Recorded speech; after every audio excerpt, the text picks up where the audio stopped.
ಅವಧಿಗೂ ಮುನ್ನವೇ ಶಾಲೆಗಳಲ್ಲಿ admission donation ಲೂಟಿ.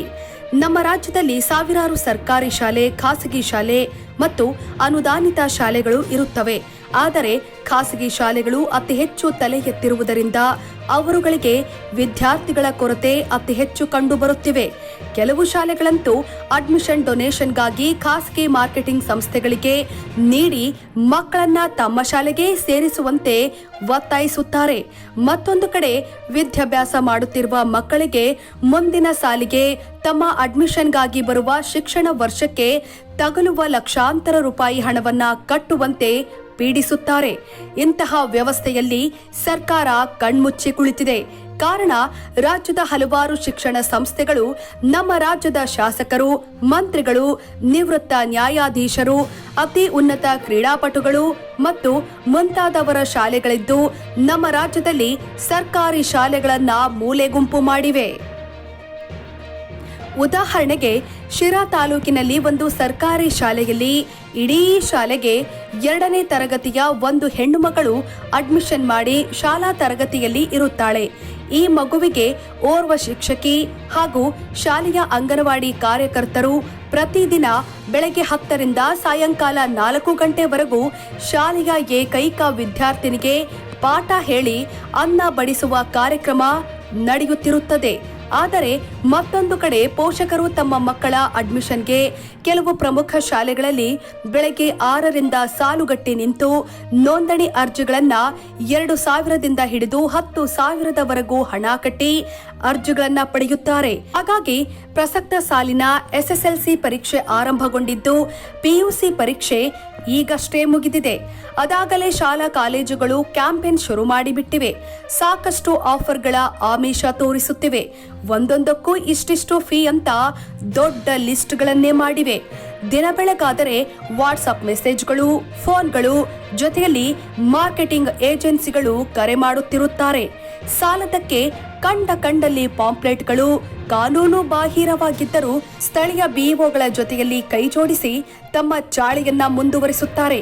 ವಿದ್ಯಾಭ್ಯಾಸಕ್ಕಾಗಿ ಸರ್ಕಾರ ಕೋಟಿಗಟ್ಟಲೆ ಹಣ ಖರ್ಚು ಮಾಡುತ್ತಿದ್ದರೂ ಉನ್ನತ ವಿದ್ಯೆಗಾಗಿ ತಂದೆ ತಾಯಿಗಳು ಕಾನ್ವೆಂಟ್ಗಳ ಮೊರೆ ಹೋಗುತ್ತಿದ್ದು ಇದನ್ನೇ ದಂಧೆಯಾಗಿಸಿಕೊಂಡು ಕಾನ್ವೆಂಟ್ಗಳಲ್ಲಿ ಡೊನೇಷನ್ ಹಾವಳಿ ಹೆಚ್ಚಾಗಿದೆ. ಸರ್ಕಾರ ನೀಡಿದ ನಿಯಮವನ್ನ ಕಡೆಗಣಿಸಿ ನಿಗದಿತ ದರಕ್ಕಿಂತ 4-5 ಪಟ್ಟು ಜಾಸ್ತಿ ಹಣ ವಸೂಲಿ ಮಾಡುತ್ತಿದ್ದಾರೆ. ಅಂದರೆ 1ನೇ ತರಗತಿ ಮಗುವಿಗೆ ಸುಮಾರು 1,30,30,000 ರೂಪಾಯಿ. ಅದೇ ರೀತಿ 6ನೇ ತರಗತಿ ಮಗುವಿಗೆ ಸುಮಾರು 1,50,000 ರೂಪಾಯಿ. ಇದನ್ನ ಒಟ್ಟಾಗಿ ಅಂದರೆ ಶುಲ್ಕ, ಸಾರಿಗೆ, ಕಟ್ಟಡ ನಿರ್ವಹಣೆ ಮತ್ತು ಇತರೆ ಭತ್ಯೆಗೆಂದು ವಸೂಲಿ ಮಾಡುತ್ತಾರೆ. ಅದರ ಮಧ್ಯೆ ಕೆಲವು ಕಾರ್ಯಕ್ರಮಗಳಿಗೂ ಹಣ ವಸೂಲಿ ಮಾಡೋದು ಈ ಖಾಸಗಿ ಶಾಲೆಗಳ ವಾಡಿಕೆಯಾಗಿರುತ್ತೆ. ಇತ್ತೀಚಿನ ದಿನಗಳಲ್ಲಿ ಕೆಲವು ಶಾಲೆಗಳಲ್ಲಿ ಮಕ್ಕಳನ್ನ ಕಾಪಿ ಹೊಡಿಸಿ ಪಾಸ್ ಮಾಡಿಸಿ ಅವರ ಶಾಲೆಗೆ 100% ಮಕ್ಕಳು ಉತ್ತೀರ್ಣರಾಗುತ್ತಾರೆ ಅಂತ ಬಿಂಬಿಸಿ ಪ್ರಚಾರ ಮಾಡುತ್ತಿದ್ದಾರೆ. ಮಕ್ಕಳಿಗೆ ಉತ್ತಮ ವಿದ್ಯಾಭ್ಯಾಸ ಕೊಡಿಸಬೇಕು ಅನ್ನೋ ಕನಸು ತಂದೆ ತಾಯಿಗಳದ್ದು. ಇದು ತಪ್ಪಲ್ಲ. ಆದರೆ ದುಬಾರಿ ಹಣ ನೀಡಿ ಮಕ್ಕಳಿಗೆ ವಿದ್ಯಾಭ್ಯಾಸ ಕೊಡಿಸೋದು ತಪ್ಪು. ಸರ್ಕಾರ ವಿದ್ಯಾಭ್ಯಾಸಕ್ಕಾಗಿ ವಿವಿಧ ಯೋಜನೆಗಳನ್ನು ರೂಪಿಸಿ ಶೈಕ್ಷಣಿಕವಾಗಿ ವಿದ್ಯಾರ್ಥಿಗಳಿಗೆ ಅನುಕೂಲವಾಗುವ ರೀತಿಯಲ್ಲಿ ಬಡವರ್ಗದ ಹಾಗೂ ಕೂಲಿ ಕಾರ್ಮಿಕರ ಮಕ್ಕಳ ವಿದ್ಯಾಭ್ಯಾಸ ಮತ್ತು ವಿದ್ಯಾರ್ಥಿಗಳಿಗೆ ಉನ್ನತ ಮಟ್ಟದಲ್ಲಿ ಬೆಳೆಯಬೇಕು ಅಂತ ಸರ್ಕಾರ ಶಾಲೆಗಳ ಜೊತೆಗೆ ಪ್ರತಿಭಾವಂತ ವಿದ್ಯಾರ್ಥಿಗಳಿಗೆ ವಸತಿ ಶಾಲೆಗಳ ಜೊತೆಗೆ ಮೊರಾರ್ಜಿ ದೇಸಾಯಿ, ಕಿತ್ತೂರು ರಾಣಿ ಚೆನ್ನಮ್ಮ, ಅಂಬೇಡ್ಕರ್, ವಾಜಪೇಯಿ ಹಾಗೂ ಆದರ್ಶ ಶಾಲೆಗಳನ್ನ ತೆರೆದರೂ ಸಹ ತಂದೆ ತಾಯಿಗಳಿಗೆ ಆಸೆಗೆ ಕೊನೆಗೆಂದು ಎಂಬಂತೆ ಶ್ರೀಮಂತರ ಮಕ್ಕಳಂತೆ ನಮ್ಮ ಮಕ್ಕಳಿಗೂ ಉನ್ನತ ವಿದ್ಯಾಭ್ಯಾಸ ಸಿಗಬೇಕು ಅನ್ನೋ ಕನಸು ಕಂಡು ದುಡಿದ ಹಣವನ್ನೆಲ್ಲ ಕಾನ್ವೆಂಟ್ಗಳಿಗೆ ಸುರಿಯುತ್ತಿದ್ದಾರೆ. ಸರ್ಕಾರದಿಂದ ಅನುಮೋದನೆ ಪಡೆದ ಕಾನ್ವೆಂಟ್ಗಳ ಮಿತಿ ಮೀರಿದ ಡೊನೇಷನ್ ಕಲೆಕ್ಷನ್ ಮಾಡುತ್ತಿದ್ದು ಕಾನ್ವೆಂಟ್ ಪ್ರಾರಂಭಿಸಲು ಅನುಮತಿ ಪಡೆಯಲು ಸರ್ಕಾರದ ನಿಯಮದ ಪ್ರಕಾರ ಸರ್ಕಾರದ ನಿಯಮಗಳನ್ನು ಪಾಲಿಸಲು ಒಪ್ಪಿಗೆ ಪಡೆದಿರುತ್ತಾರೆ.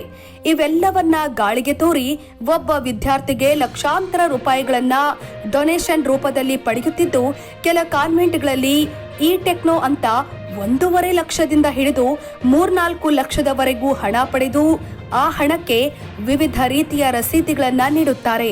ಇದನ್ನ ಯಾರು ಕೇಳೋರು ಇಲ್ಲದಂತಾಗಿದೆ. ಪೋಷಕರು ಸಹ ಮುಗಿಬಿದ್ದು ಸಾಲ ಸೋಲ ಮಾಡಿ ಮಕ್ಕಳನ್ನ ಖಾಸಗಿ ಕಾನ್ವೆಂಟ್ಗಳಿಗೆ ಸೇರಿಸುತ್ತಿದ್ದಾರೆ. ಲಕ್ಷಗಟ್ಟಲೆ ಡೊನೇಷನ್ ಕೇಳಿದ್ರೂ ಪೋಷಕರು ರಾತ್ರಿ ಇಡೀ ಸರದಿ ಸಾಲಿನಲ್ಲಿ ನಿಂತು ಅಪ್ಲಿಕೇಶನ್ ಪಡೆದು ಕೃತಾರ್ಥರಾಗುತ್ತಿದ್ದಾರೆ. LKG UKGಯಿಂದಲೇ ಲಕ್ಷಗಟ್ಟಲೆ ಹಣ ಲೂಟಿ ಮಾಡುವ ಖಾಸಗಿ ಶಾಲೆಗಳು ಇನ್ನು ಪ್ರೊಫೆಷನಲ್ ಕೋರ್ಸ್ಗಳಿಗೆ ಇನ್ನೆಷ್ಟು ಲೂಟಿ ಮಾಡಬಹುದು? ಜೂನ್ 1ರಿಂದ ಶಾಲಾ ಕಾಲೇಜುಗಳು ಪ್ರಾರಂಭವಾಗುತ್ತಿದ್ದು ಇದರ ಮೊದಲೇ ಶಿಕ್ಷಣ ಇಲಾಖೆಯ ಮೇಲಾಧಿಕಾರಿಗಳು ಕಟ್ಟುನಿಟ್ಟಿನ ಆದೇಶ ಹೊರಡಿಸಬೇಕು ಅಂತ ಪ್ರಜ್ಞಾವಂತರ ಒತ್ತಾಯವಾಗಿದೆ. ದುಡ್ಡು ಕೊಟ್ಟು ವಿದ್ಯಾಭ್ಯಾಸ ಪಡೆಯುವ ಬದಲು ಸರ್ಕಾರ ಶಿಕ್ಷಣ ಕ್ಷೇತ್ರಕ್ಕೆ ವಿವಿಧ ಯೋಜನೆಗಳನ್ನು ರೂಪಿಸಿ ಶ್ರೀಮಂತ, ಬಡವ, ಕೂಲಿ ಕಾರ್ಮಿಕ, ರೈತಾಪಿ ವರ್ಗದ ಎಲ್ಲಾ ಮಕ್ಕಳಿಗೂ ವಿದ್ಯಾಭ್ಯಾಸ ದೊರೆಯಬೇಕೆನ್ನುವ ಉದ್ದೇಶದಿಂದ ಸರ್ಕಾರಿ ಕಿರಿಯ, ಹಿರಿಯ ಹಾಗೂ ಪ್ರೌಢ ಶಾಲೆಗಳಲ್ಲಿ ಸರ್ಕಾರದಿಂದ ಮಕ್ಕಳಿಗೆ ಮಧ್ಯಾಹ್ನದ ಬಿಸಿಯೂಟ, ಕ್ಷೀರಭಾಗ್ಯ ಯೋಜನೆ, ಸಮವಸ್ತ್ರ, ಸೈಕಲ್, ವಿದ್ಯಾರ್ಥಿ ವೇತನ, ಉಚಿತ ಪಾಠ ಪುಸ್ತಕಗಳು ನೀಡುತ್ತಿದ್ದರೂ ಕೆಲ ಪೋಷಕರು ಇಂಗ್ಲಿಷ್ ಕಲಿಯಬೇಕೆನ್ನುವ ಆಸೆಗೆ ಕಾನ್ವೆಂಟ್ಗಳಿಗೆ ಮಕ್ಕಳನ್ನ ಕಳುಹಿಸುತ್ತಿರುವುದು ಎಲ್ಲರಿಗೂ ಗೊತ್ತಿರುವ ವಿಚಾರ. ಕಾನ್ವೆಂಟ್ಗಳಲ್ಲಿ ಓದಿಸಲು ಸಾಧ್ಯವಿಲ್ಲದ ಮಕ್ಕಳಿಗೆ RTE ಕಾಯ್ದೆ ಅಡಿಯಲ್ಲಿ ವಿದ್ಯಾಭ್ಯಾಸ ಕೊಡಿಸುವ ದೃಷ್ಟಿಯಿಂದ ಕಾನ್ವೆಂಟ್ಗಳ ವ್ಯಾಪ್ತಿಯಲ್ಲಿ ಇರುವ ಬಡ ಕುಟುಂಬದ ಮಕ್ಕಳಿಗೆ ಉಚಿತ LKGಯಿಂದ 10ನೇ ತರಗತಿಯವರೆಗೂ ಆಯ್ಕೆಯಾದ ಮಕ್ಕಳಿಗೆ ಕಾನ್ವೆಂಟ್ನಲ್ಲಿ ಹಣ ಪಡೆಯದೆ ಸೇರಿಸಿಕೊಳ್ಳಬೇಕಾಗಿದ್ದು, ಆದರೆ ಇವರಿಂದಲೂ ಕಾನ್ವೆಂಟ್ಗಳಲ್ಲಿ ಹಣ ವಸೂಲಿ ಮಾಡಿರುವುದಾಗಿ ಹಿಂದಿನ ವರ್ಷದಲ್ಲಿ ಮಾಹಿತಿ ತಿಳಿದು ಬಂದಿದ್ದು, ಪ್ರಸ್ತುತ ಸಾಲಿನಲ್ಲಿ ಆಯ್ಕೆಯಾದ ಮಕ್ಕಳಿಂದ ಹಣ ಪಡೆಯುವಂತೆ ಶಿಕ್ಷಣಾಧಿಕಾರಿಗಳು ಗಮನಿಸಬೇಕಾಗಿದೆ.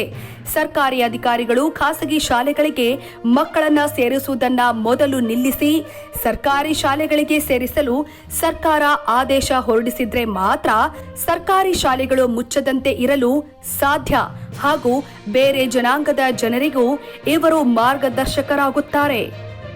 ಸರ್ಕಾರದ ವೇತನ ಇವರಿಗೆ ಬೇಕು, ಸರ್ಕಾರ ಶಾಲೆಗಳು ಬೇಡ ಅನ್ನೋದು ಯಾವ ನ್ಯಾಯ? ಸರ್ಕಾರದ ಶಾಲೆಗಳಿಗೆ ಕಂಟಕವಾಗದಂತೆ ನೋಡಿಕೊಳ್ಳುವ ಜವಾಬ್ದಾರಿ ಸಹ ಸರ್ಕಾರದ ನೌಕರರ ಮೇಲಿದೆ. ಆದರೆ 10% 15% ಸರ್ಕಾರ ನೌಕರರು ಮಾತ್ರ ತಮ್ಮ ಮಕ್ಕಳನ್ನ ಸರ್ಕಾರಿ ಶಾಲೆಯಲ್ಲಿ ಓದಿಸುತ್ತಿದ್ದಾರೆ. ಬಹುತೇಕ ಸರ್ಕಾರಿ ನೌಕರರು ತಮ್ಮ ಮಕ್ಕಳನ್ನ ಸರ್ಕಾರಿ ಶಾಲೆಯಲ್ಲಿ ಓದಿಸುತ್ತಿಲ್ಲ. ಹೀಗಾಗಿ ಸರ್ಕಾರಿ ಶಾಲೆಗಳು ಮುಚ್ಚುವ ಹಂತಕ್ಕೆ ಹೋಗಿದ್ದು, ಸರ್ಕಾರಿ ಶಾಲೆಗಳನ್ನ ಹಾಗೂ ಶಾಲಾ ಶಿಕ್ಷಕರನ್ನ ಉಳಿಸಬೇಕಾದರೆ ಪ್ರತಿಯೊಬ್ಬರೂ ಸರ್ಕಾರಿ ಶಾಲೆಗಳಿಗೆ ಮಕ್ಕಳನ್ನ ಸೇರಿಸಲು ಮನಸ್ಸು ಮಾಡಬೇಕಾದ ಪರಿಸ್ಥಿತಿ ಅನಿವಾರ್ಯವಾಗಿದೆ. ಸರ್ಕಾರಿ ಮತ್ತು ಅನುದಾನಿತ ಹಾಗೂ ಅನುದಾನರಹಿತ ಪ್ರಾಥಮಿಕ ಮತ್ತು ಪ್ರೌಢಶಾಲಾ ಶಿಕ್ಷಕರ ಹುದ್ದೆಗಳು ಖಾಲಿಗಿವೆ. ಇವುಗಳನ್ನ ಮೊದಲು ಭರ್ತಿ ಮಾಡಬೇಕಾಗಿದೆ. ಖಾಸಗಿ ಶಾಲೆಗಳಿಗೆ ಸಂಬಂಧಪಟ್ಟಂತೆ ನಿಯಮ ಮೀರಿದ ಶಾಲೆಗಳ ವಿರುದ್ಧ ಶಿಕ್ಷಣಾಧಿಕಾರಿಗಳು ಕ್ರಮ ಕೈಗೊಳ್ಳಬೇಕಿದೆ. ಈ ವಿಚಾರದಲ್ಲಿ ರಾಜ್ಯ ಶಿಕ್ಷಣ ಇಲಾಖೆಯ ಆಯುಕ್ತರು ಮತ್ತು ಶಿಕ್ಷಣ ಸಚಿವರಾದ ಮಧು ಬಂಗಾರಪ್ಪನವರು ತಮ್ಮ ರಾಜಕೀಯವನ್ನ ಬಿಟ್ಟು ಮಕ್ಕಳ ಅಭಿವೃದ್ಧಿಗಾಗಿ ತಮ್ಮ ಧ್ವನಿಯನ್ನ ಎತ್ತಲಿ ಅಂತ ನಮ್ಮ BNN ಡಿಜಿಟಲ್ ಮಾಧ್ಯಮದ ಸಲಹೆಯಾಗಿರುತ್ತದೆ.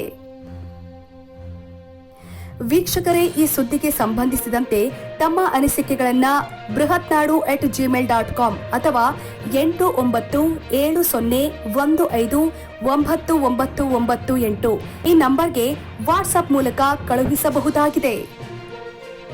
ಈ ಸುದ್ದಿ ನಿಮಗೆ ಇಷ್ಟವಾದಲ್ಲಿ ನಮ್ಮ ಚಾನೆಲ್ ಅನ್ನು ಸಬ್ಸ್ಕ್ರೈಬ್ ಮಾಡಿ, ಲೈಕ್ ಮಾಡಿ, ಶೇರ್ ಮಾಡಿ.